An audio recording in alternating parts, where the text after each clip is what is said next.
Hello everyone. तो MRF ने history create कर दिया एंड एमआरएफ बन चुका है इंडिया का पहला स्टॉक जो कि ट्रेड कर रहा है 1 लाख रुपीज़ पे। ये आप बिल्कुल सही सुन रहे हैं। अगर आप यहाँ पे एमआरएफ का प्राइस देखेंगे तो करंट प्राइस चल रहा है इसका 1,187 रुपीज़।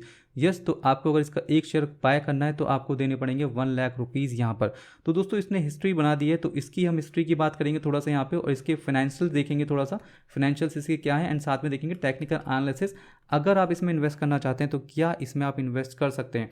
साथ ही साथ दोस्तों आपको एक बात बता दें, यहाँ पर इसका प्राइस भले ही बहुत ज़्यादा है, सबसे हाईएस्ट प्राइस इसने हिस्ट्री बनाई है, लेकिन अगर बात करें हम सेंसेक्स की, ठीक है, तो सेंसेक्स की टॉप 30 कंपनीज़ में ये नहीं आता है। और वहीं अगर हम निफ्टी 50 की बात करें तो 50 इंडिया की टॉप 50 कंपनीज़ में भी ये नहीं आता है, लिस्टेड नहीं है। ओके, उसके बावजूद भी ये कैसे इतना महंगा 1 लाख रुपीज़ तक पहुंच गया, इसकी हम बात करेंगे।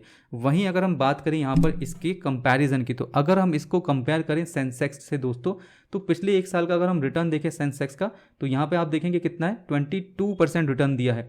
वहीं अगर हम निफ्टी 50 की बात करें तो निफ्टी 50 ने दोस्तों यहाँ पे 1 ईयर में जो रिटर्न दिया है वो दिया है 22%। लेकिन वहीं अगर हम बात करें एमआरएफ की, तो एमआरएफ ने जो 1 ईयर में रिटर्न दिया है वो दिया है यहाँ पे 50% रिटर्न। ठीक है, तो अगर हम इसके ट्रेंड की बात करें, इसका जो ट्रेंड है दोस्तों, यहाँ पे अगर हम इसके ट्रेंड की हिस्ट्री की बात करें तो अगर हम पिछले 5 साल का ट्रेंड देखें तो इसने जो लो लगाया था वो था यहाँ पे कोविड के टाइम पे जो लो लगाया था 2020 अप्रैल 3 में 55,000 रुपीज़ का इसका स्टॉक प्राइस चल रहा था 2020 में। ओके, एंड उसके बाद अगर आप देखेंगे तो कॉन्टिन्यूसली मार्केट इसका ऊपर ही चल रहा है एंड अभी पहुंच चुका है 1 लाख रुपीज़ के प्राइस पे। तो चलिए दोस्तों इसका थोड़ा सा यहाँ पे हिस्ट्री देख लेते हैं पहले। तो अगर हम बात करें इसकी हिस्ट्री की तो 1946 में दोस्तों के.एम. मेमन मपिलाई जी ने इसको स्टार्ट किया था as a toy balloon manufacturing unit, इसकी लगाई थी मद्रास में 1946 में। उसके बाद 1949 में इन्होंने लेटेक्स के कास्ट टॉयज बनाने शुरू किए थे एंड ग्लव्स बनाने शुरू किए थे। एंड 1952 में इन्होंने मैन्युफैक्चरिंग स्टार्ट की किसकी, ट्रीड रबड़ की। ट्रीड रबड़ क्या होता है, जो हमारा टायर होता है, टायर के ऊपर जो ग्रिप होती है जो कांटेक्ट करती है रोड से, उसे बोलते हैं ट्रीड रबड़।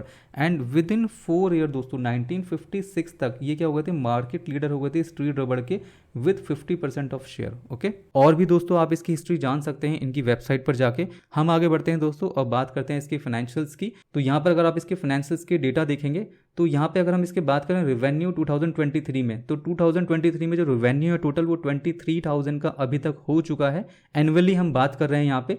एंड अगर हम 2022 की बात करें तो 19,000 करोड़ का इनका रेवेन्यू था। अगर हम नेट प्रॉफिट की बात करें यहाँ पे एनुअली नेट प्रॉफिट, तो 2022 में 669 करोड़ का प्रॉफिट था। एंड अगर 2023 में बात करें अभी तो 768 करोड़ का प्रॉफिट है। ओके, अगर हम इसके शेयर होल्डर्स की बात करें यहाँ पे तो आप देखेंगे प्रमोटर्स की जो होल्डिंग है यहाँ पे वो है 27%। अगर एफआईएस की होल्डिंग देखेंगे यहाँ पे तो 18%। एंड डीआईएस की होल्डिंग अगर हम देखेंगे तो 11%। पब्लिक की होल्डिंग देखेंगे यहाँ पे तो 42%। ओके, तो दोस्तों अगर हम बात करें यहाँ पे इसके कॉम्पिटिटर्स की, तो यहाँ पे इसके जो कॉम्पिटिटर है वो है Balkrishna industries, Apollo tyres, CEAT and JK tyres. वहीं अगर इसके शेयर प्राइस की बात करें हम तो इसका शेयर प्राइस 1 लाख रुपीज़ हो चुका है, जो कि सबसे हाईएस्ट शेयर प्राइस है इंडिया में। एंड कॉम्पिटिटर जो कंपनी है उनका किसी का भी शेयर प्राइस दोस्तों 2,500 रुपीज़ से ज़्यादा का है ही नहीं। और वहीं अगर कैपिटलाइजेशन की बात करें तो इसका कैपिटलाइजेशन है 42,000 करोड़ एंड बालकृष्ण इंडस्ट्री का कैपिटलाइजेशन है 45,000 करोड़। तब भी इसका शेयर प्राइस इतना ज़्यादा कैसे है, तो दोस्तों वो ऐसे है, इन्होंने पिछले 50 सालों से अपना शेयर प्राइस स्प्लिट ही नहीं किया है। मतलब शेयर को दोस्तों इन्होंने स्प्लिट नहीं किया है। जो 50 साल पहले इनका चल रहा था शेयर वही है। स्प्लिट का मतलब दोस्तों कि एक शेयर को तोड़ देना, मतलब सपोज कोई शेयर 10 रुपये का है तो इसको ब्रेक करके 5 रुपये का कर देना। ठीक है, तो दोस्तों ये चीज़ इसने नहीं की है, इसी वजह से इसका जो शेयर प्राइस है वो इतना ज़्यादा पहुंच चुका है। अब दोस्तों आगे बढ़ते हैं और बात करते हैं इसके टेक्निकल एनालिसिस की। तो दोस्तों ये एमआरएफ का चार्ट है यहाँ पे मंथली टाइम फ्रेम पे, अगर आप देखेंगे तो बढ़िया चार्ट है इसका।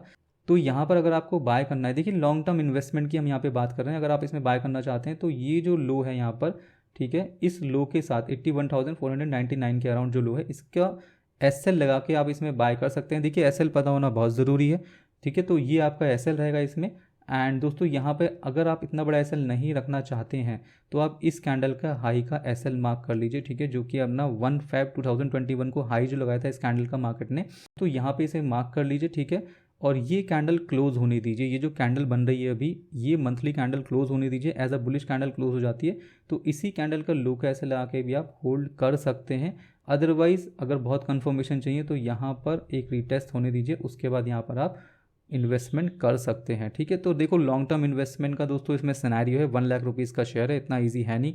तो जो भी यहाँ पे 1 लाख रुपीज़ का शेयर बाय करना चाहते हैं दोस्तों, ये वीडियो सिर्फ एजुकेशन पर्पज़ से थी। अगर आप बाय करना चाहते हैं तो यहाँ पर अपने एडवाइज़र से एडवाइस ज़रूर ले ले पहले। ठीक है, यहाँ पर ये वीडियो दोस्तों कंप्लीट होती है। मिलेंगे अपनी नेक्स्ट वीडियो में, तब तक के लिए जय हिंद, वंदे मातरम and thank you for watching.